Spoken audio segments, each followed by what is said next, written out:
Hello learners, welcome to the channel Genius Grid. Today I am going to teach you a very important topic, that is atomic structure.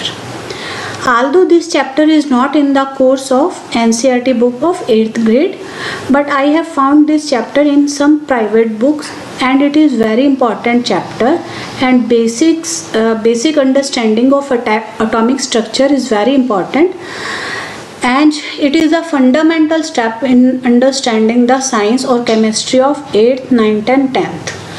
So I have tried my best to compile some slides so that I can completely teach you the basics of atomic structure, and I hope I will be able to explain you the basic concepts of atomic structure. और जहाँ तक मुझे लगता है अभी तक आप बच्चों को एटम का भी क्लियर मतलब नहीं पता होगा. So I will try to teach you from A to Z. Let's start. And by the way, if you like the chapter, please subscribe my channel, share and press the bell icon so that you will get the notification when I will upload the second part of this video. Now we will start. What is atom? आपको पता है atom क्या होता है? मतलब हम शायद 8th में या 7th में थे तो हमें ये भी नहीं पता था कि एटम होता क्या है. अब एटम आपको मैं इस ढंग से समझा सकती हूँ, जैसे अभी तक मैंने शायद बायो के चैप्टर्स आपको कराए हैं और एटम आपको अभी तक पता नहीं है. एटम आप कंपेयर कर सकते हो एक सेल से. सेल आपको जैसे बताया था, what is cell? Cell is the basic unit of life. जो सेल होता है, जैसे कि एक सेल दूसरे सेल से जुड़ के और बहुत सारे सेल्स आपस में जुड़ के एक टिश्यू बनाते हैं, and tissues combine together to form the organ. In the same way the basic structure of any matter, कोई भी मैटर है, कोई भी चीज़ है, उसका जो बेसिक स्ट्रक्चर है वो है एक एटम. इसको किस ढंग से आप सोच सकते हैं, जैसे बेसिक स्ट्रक्चर ऑफ आपका घर है, जो आपका घर की बेसिक स्ट्रक्चर क्या है, एक ब्रिक मतलब एक ईंट. उसी ढंग से जो मैटर है उसका बेसिक स्ट्रक्चर है एक एटम. मतलब एटम्स ही आपस में कंबाइन करके मैटर को बनाते हैं. और इसको दूसरे फॉर्म में हम क्या कह सकते हैं, matter is a substance made up of various types of particles that occupies physical space and has inertia. Inertia तो अभी आप छोड़ दीजिए, मतलब अभी धीरे धीरे बताऊंगी इसे.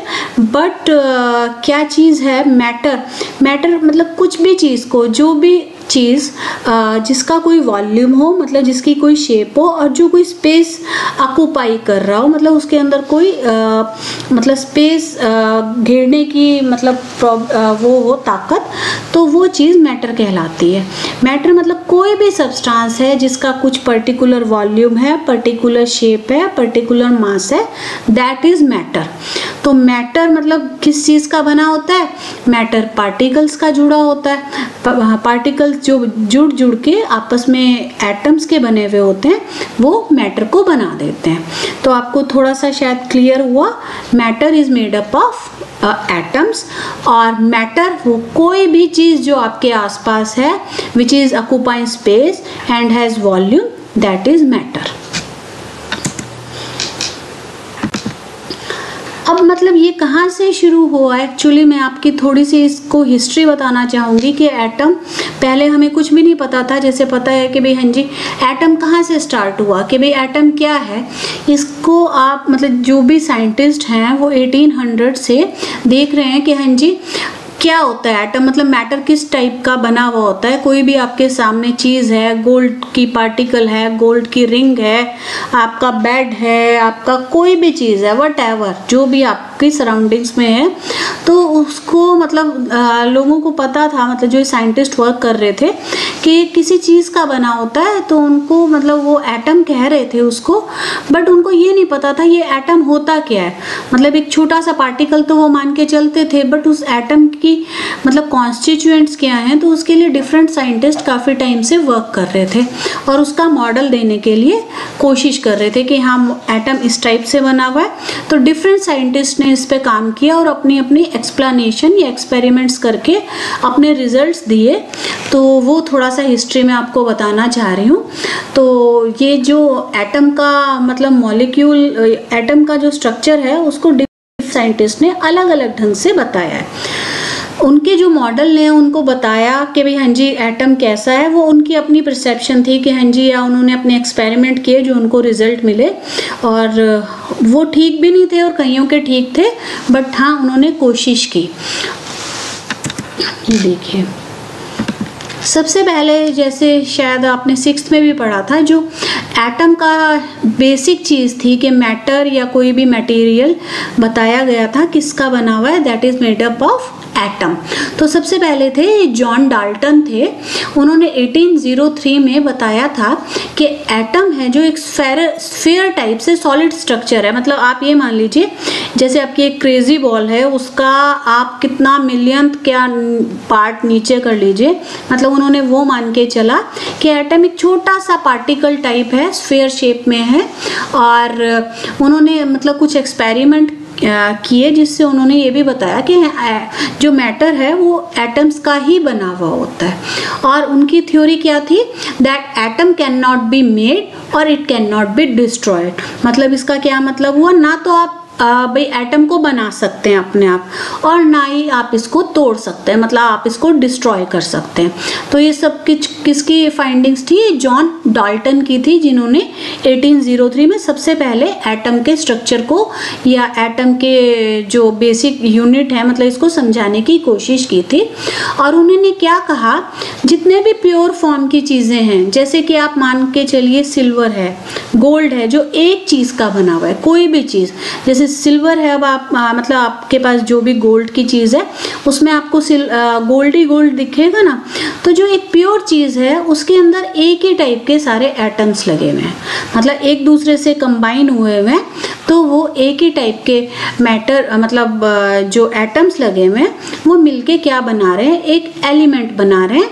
मतलब उसको हम डिफरेंट नेम दे रहे हैं, चाहे उसको गोल्ड दे रहे हैं, चाहे उसको सिल्वर दे रहे हैं, चाहे उसको कॉपर दे रहे हैं, चाहे उसको आयरन दे रहे हैं। बट जब डिफरेंट टाइप के एटम्स कंबाइन हो जाते हैं, जैसे कि हाइड्रोजन का एटम, मतलब एक आप इसको मान के चलिए एक पार्टिकल हाइड्रोजन का या दो पार्टिकल्स हाइड्रोजन के एक पार्टिकल ऑक्सीजन के साथ कंबाइन कर रहे हैं, तो वो उसको क्या बना रहे हैं, एक कंपाउंड बना रहे हैं। कंपाउंड मतलब किस ढंग से बन रहा है, दो टाइप के एटम्स अलग अलग, मतलब जैसे रेड बॉल और ग्रीन बॉल। रेड बॉल किसकी हुई, दो बॉल्स हो गई H मतलब हाइड्रोजन की, और एक ग्रीन बॉल किसकी हो गई, ऑक्सीजन की। जब ये आपस में कंबाइन कर रहे हैं तो ये तो है कंपाउंड।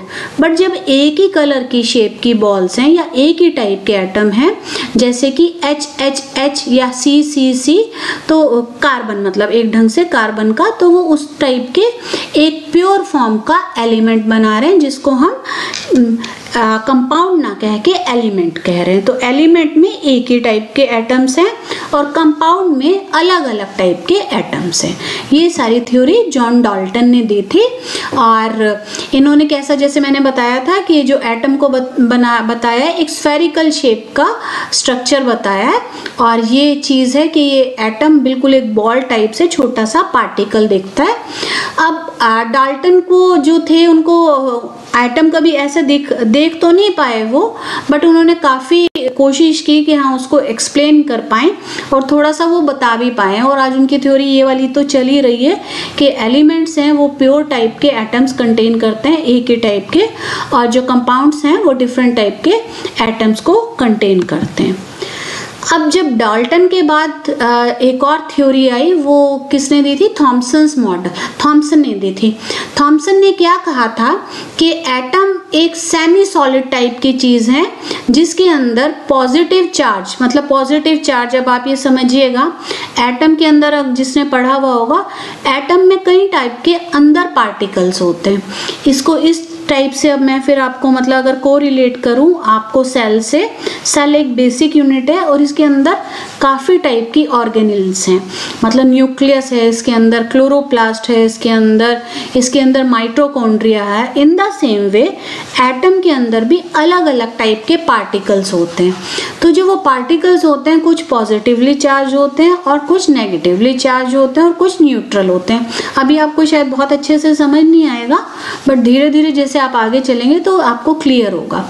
तो जो थॉमसन थे उन्होंने बताया एक सेमी सॉलिड चीज़ है एटम, और उसके अंदर पॉजिटिवली चार्ज जो पार्टिकल हैं वो अलग अलग जगह मतलब क्या है, डिस्पर्स्ड है। मतलब आप इसको उन्होंने किस ढंग से बताया, जैसे कि एक पुडिंग होती है, प्लम पुडिंग, जिसके अंदर अलग अलग जगह पे प्लम्स लगे हुए होते हैं, और वो पुडिंग में मतलब आप इसको इस ढंग से चोको चिप मैं आपको बताऊं आइसक्रीम मान लीजिए, चोको चिप आप केक मान लीजिए, जैसे कि केक के अंदर जगह जगह चोको चिप्स लगे हुए होते हैं।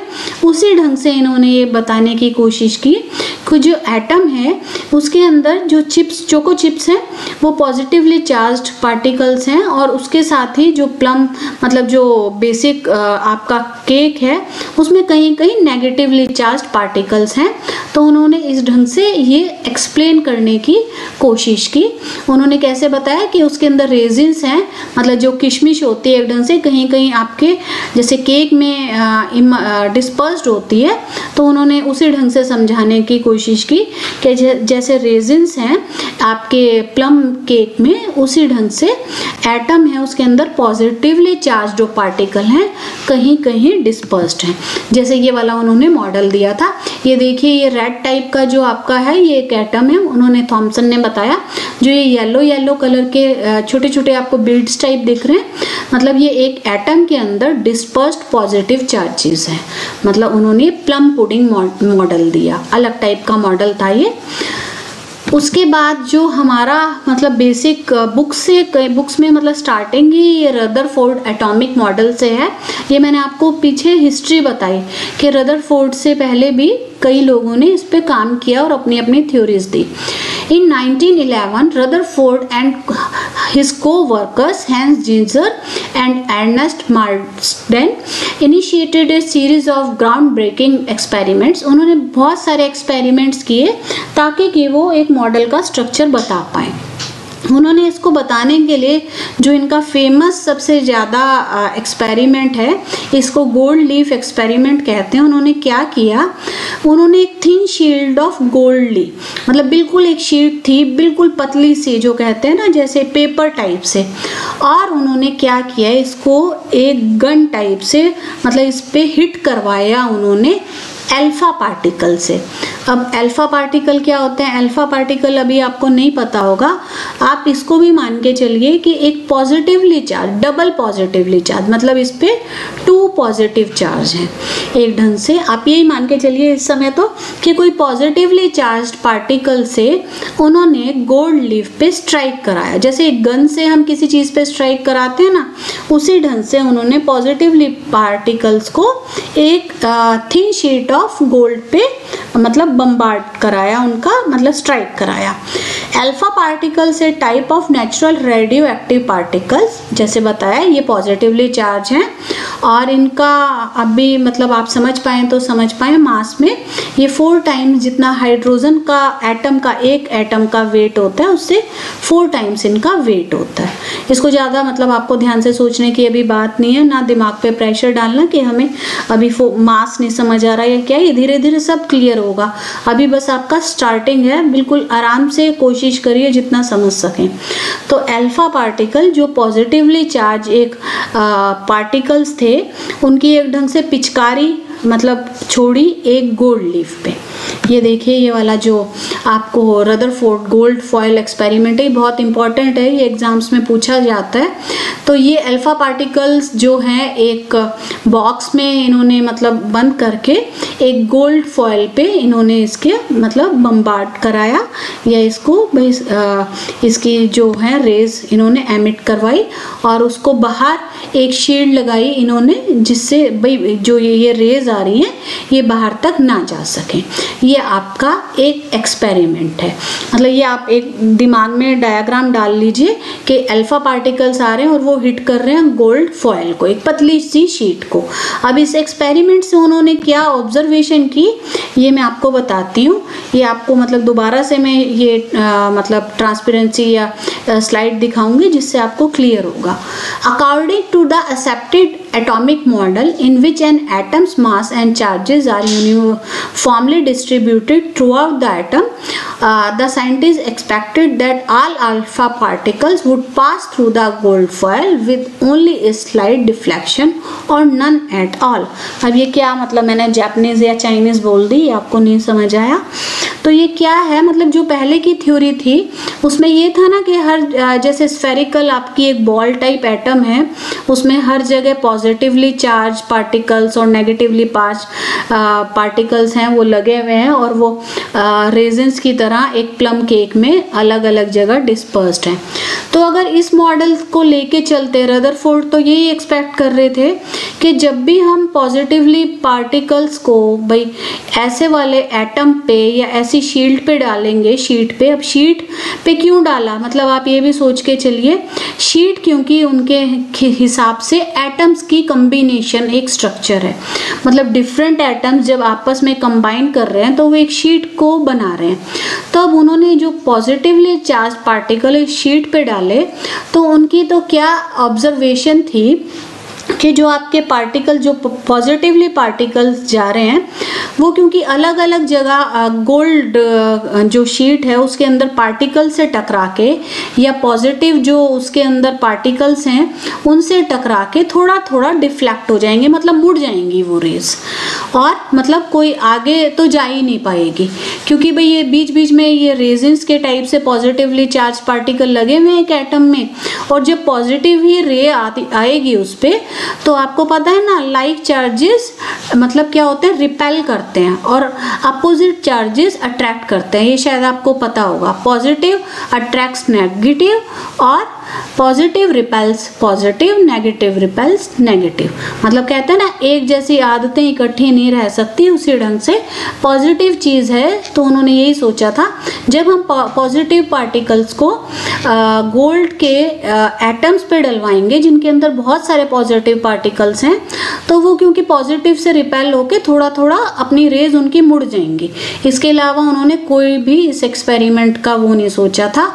बट क्या हुआ जब उन्होंने ये एक्सपेरिमेंट किया उन्होंने तो जो मोस्ट उनकी रेज थी जो आ रही थी मतलब पॉजिटिव अल्फा पार्टिकल्स की जो रेज आ रही थी वो क्या हुआ कि केवल एक इतने सारे पार्टिकल्स में जो रेज आ रही थी वो हुई बहुत ज़्यादा मतलब bounced off the gold foil at very large angle.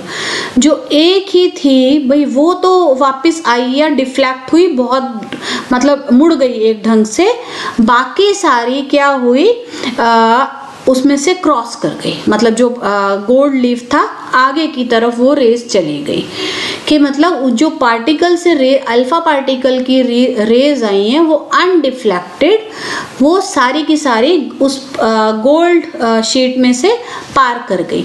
जैसे कि ये देखिए ये वाला जो स्ट्रक्चर है, इन्होंने तो ये सोचा था कि यहाँ से टकरा के भाई ये यहाँ निकल जाएंगी, बट जो इन्होंने ये देखा कि जो ये ज़्यादातर जो आपकी रेज हैं ये बिल्कुल सीधी जा रही हैं और एक आधी रे है जो ये डिफ्लेक्ट होके बिल्कुल वापस आ रही है 180 डिग्री पे। तो मतलब थोड़ा सा आप इसको दोबारा मतलब रिवाइंड करके सुनेंगे ना तो शायद आपको समझ आएगा, एक बारी में समझ नहीं आएगा ये एक्सपेरिमेंट क्योंकि थोड़ा सा आपको इस पे कंसंट्रेट करना पड़ेगा। तो उन्होंने क्या इससे समझा, उनको क्या समझ आया कि जो है ये क्यों मतलब उसके अंदर से गोल्ड जो शीट है उसके अंदर से ज़्यादातर पार्टिकल्स जो आपने रेज डाली थी वो बिना डिफ्लेक्ट हुए मतलब बिना मुड़े सीधी जा रही हैं।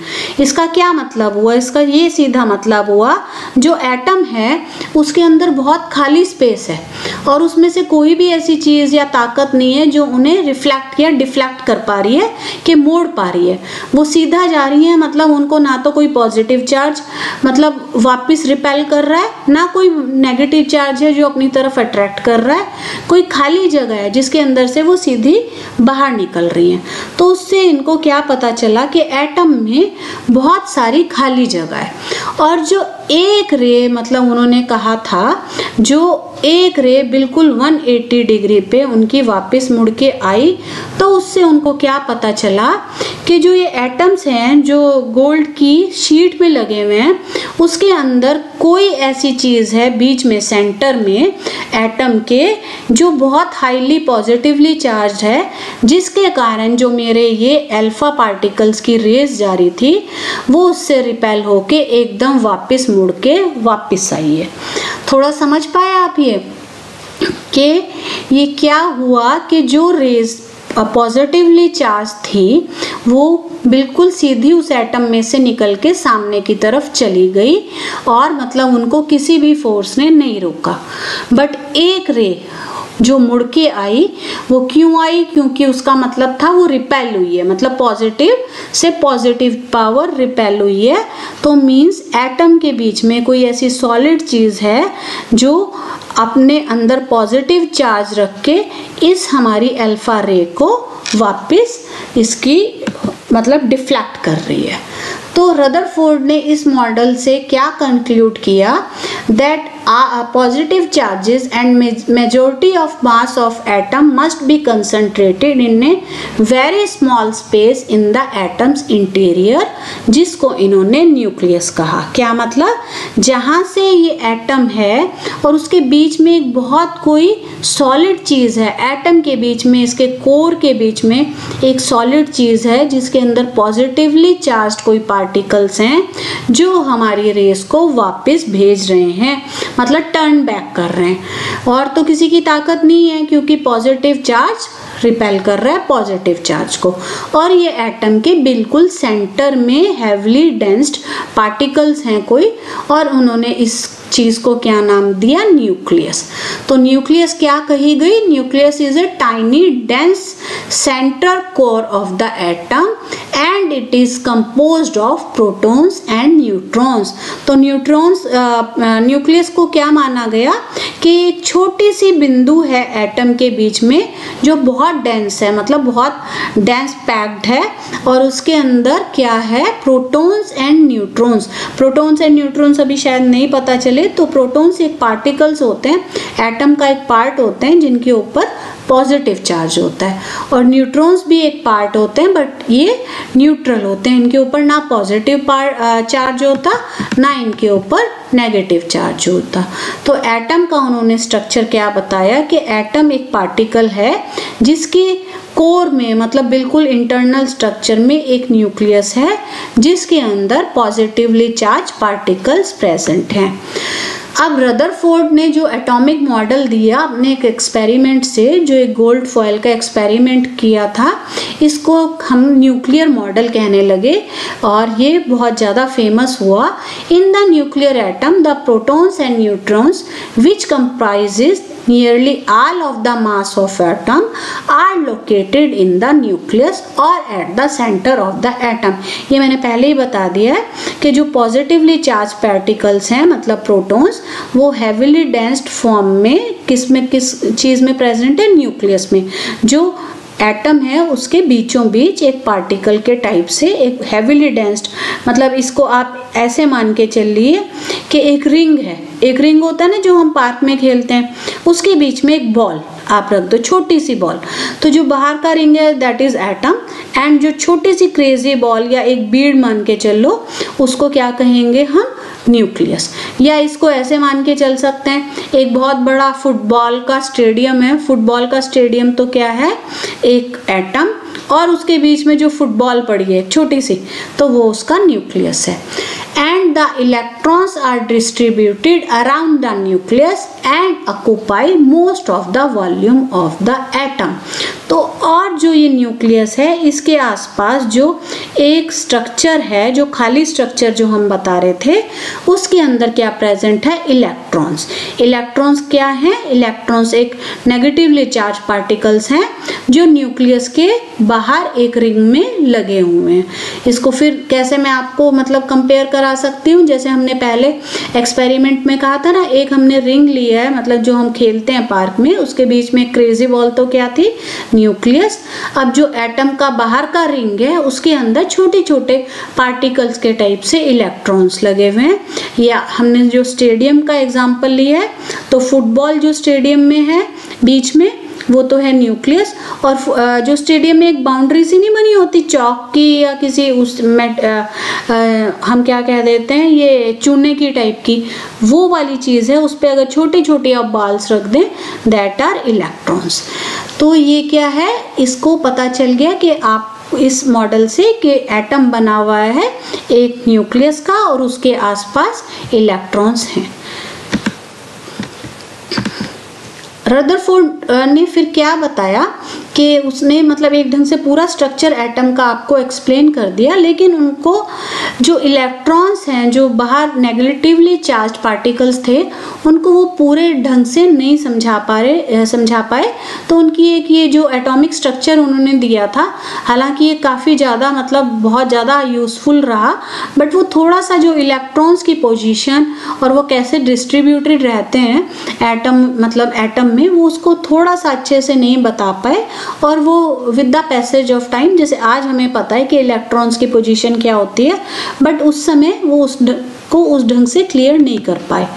तो उनकी एक शॉर्ट कमिंग रही। उनका जो रदरफोर्ड एटॉमिक स्ट्रक्चर जो मैंने आपको बताया, जैसे ये बीच में जो रेड पार्टिकल दिखाया हुआ है, ये न्यूक्लियस है, इसके अंदर पॉजिटिवली चार्ज पार्टिकल्स मतलब प्रोटॉन्स हैं और न्यूट्रॉन्स हैं। और जो ये ग्रीन दिखाया हुआ है, ये उन्होंने बताया था इलेक्ट्रॉन्स हैं जो न्यूक्लियस के चारों तरफ लगे हुए हैं। जैसे कि आप मान लीजिए के बीच में आपका एक ढंग से अर्थ नहीं सन है और इसके आसपास जो प्लैनेट्स हैं वो एक ढंग से इलेक्ट्रॉन का काम कर रहे हैं। अब जो जैसे मैंने उनको बताया कि आप लोगों को बताया कि इसकी ड्रॉबैक क्या रही कि वो जो इलेक्ट्रॉन्स की ये नहीं बता पाए कि स्टेबिलिटी ऑफ इलेक्ट्रॉन, वो सर्कुलर पाथ में जो इलेक्ट्रॉन्स हैं उनकी स्टेबिलिटी कैसे है, क्योंकि उन्होंने कहा ये इलेक्ट्रॉन्स घूमे जा रहे हैं ये न्यूक्लियस के आसपास। अगर वो घूम रहे हैं, ही stated that electrons revolve around the nucleus in a circular path, but particles in motion would undergo acceleration and cause energy radiation। But मतलब इनको घूमने के लिए उनको जो स्पीड चाहिए या जो एनर्जी चाहिए, तो वो घूमते रहेंगे तो उनकी एनर्जी तो ख़त्म हो जाएगी। और उससे क्या होगा, जब उनकी एनर्जी घूम घूम के ख़त्म हो जाएगी तो वो थक के न्यूक्लियस में गिर जाएंगे। तो उनका मतलब मॉडल ये था कि भाई यहाँ एटम्स उसके आसपास घूम रहे हैं, तो लेकिन उससे क्या हुआ कि भाई कभी तो वो बेचारे इलेक्ट्रॉन्स हैं वो थकेंगे और थक के वो न्यूक्लियस में गिर जाएंगे, बट ऐसा होगा तो एटम ही ख़त्म हो जाएगा। तो ये चीज़ ठीक नहीं थी उनके रदरफोर्ड मॉडल में, क्योंकि इलेक्ट्रॉन्स जो एक कॉन्टिन्यूस पोजीशन में न्यूक्लियस के अराउंड घूमते रहते हैं। तो यहाँ पे उनकी थ्योरी थोड़ी सी उनकी ड्रॉबैक रह गई। तो ये मैंने जस्ट अभी आपको थोड़ा सा समझाया जो रदरफोर्ड मॉडल है, और एटम का थोड़ा सा स्ट्रक्चर मैंने आपको समझाने की कोशिश की है। और मैं इसके नेक्स्ट पार्ट में आपको आगे बताऊंगी कि एटम होता क्या है, उसके अंदर इलेक्ट्रॉन्स कहाँ हैं, इलेक्ट्रॉन्स क्या हैं, प्रोटॉन्स क्या हैं, न्यूट्रॉन्स क्या हैं। मतलब ये आप एक बारी में समझने की कोशिश करेंगे ना तो थोड़ा सा आपको भी टफ लगेगा, बट धीरे धीरे आप समझेंगे तो ये बहुत अच्छा आपको समझ में आएगा और ये आपका एक फाउंडेशन बनाएगा, क्योंकि केमिस्ट्री का बेस ही एटम है। अगर आपको केमिस्ट्री में मतलब आगे इंटरेस्ट मतलब लेना है, ना भी लेना चाहो तो भी केमिस्ट्री तो करनी पड़ेगी आपको। तो आपको केमिस्ट्री समझने के लिए एटम समझना ज़रूरी है। तो चाहे आप 7th में हैं, चाहे आप 8th में हैं, चाहे 9th में हैं, तो ये वाला जो चैप्टर है या जो ये पार्ट है एटम के चैप्टर का, ये आपका काफ़ी हेल्प करेगा। तो होप सो कि मैंने आपको थोड़ा अच्छे से एक्सप्लेन करने की कोशिश की है, बट स्टिल अगर आपको नहीं समझ आ रहा आप कमेंट बॉक्स में मेरे से क्वेश्चन कर सकते हैं। और don't forget to subscribe my channel, please share कीजिए और अपने फ्रेंड्स के साथ भी शेयर कीजिए and press the bell icon. और मैं जल्दी इसका सेकंड पार्ट मतलब अपलोड करूँगी। Thanks a lot.